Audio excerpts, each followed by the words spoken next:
Ni weche manyien makagi kacha Nyinga Milton Ochieng. Rowere micha gi micha yudo sir mar omenda ma chako ohala kokalo chenro manyota e nyasi madhi nyime e kaunti ma Kakamega. Chenro ma kamano ibiro tae thuolo mar higni 5 kendo geto rowere maromo 400 kendo nochake gi piny owacho mar Kenya mar biro siro rowere ke biro si chenro no gi bengi maduong' mar piny mangima. So toka wale walikuwa blacklisted, sasa tuko na wananchi wengi.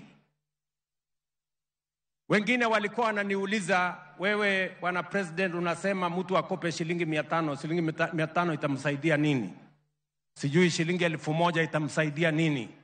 Sijui shilingi 5000 itamsaidia na nini? Mimi nataka niwaeleze, shida ya biashara si pesa. Shida ya biashara ni akili. Mtu akiwa na akili anaweza kufanya biashara na pesa ya aina yoyote. Na ndio mimi nataka niwaulize, mimi nikisimama mbele yenu, wakati mmoja nilikuwa ninauza kuku na ilikuwa shilingi 13 ama shilingi 17. Leo nasimama mbele yenu hapa kusema siku hizi mimi niko na kuku nyingi, sitaki kusema ni kiasi gani. But I just want to encourage you. Nataka muelewe ya kwamba wale waliosema haba na haba ujaza kibaba, they knew what they are saying. You can start small. Hata Biblia inasema do not despise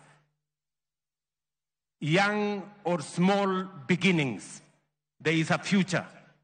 Mnanielewa jameni? Kuna watu watakuambia 25,000 haiwezi kufanya chochote. Kuna watu watakuambia shilingi 50,000 haiwezi kufanya chochote. Lakini mimi nataka kukueleza, ukitumia akili, ukijipanga vizuri, 50,000 can make a difference in your life and can grow your business. Na ndio sababu hiyo, I am standing before you to thank the World Bank Group for being our partners so that we can do this together. Pesa ambayo tunawapatia leo ni mkopo tumechukua kutoka World Bank. Mjue si pesa ya bure. Ni mnanielewa?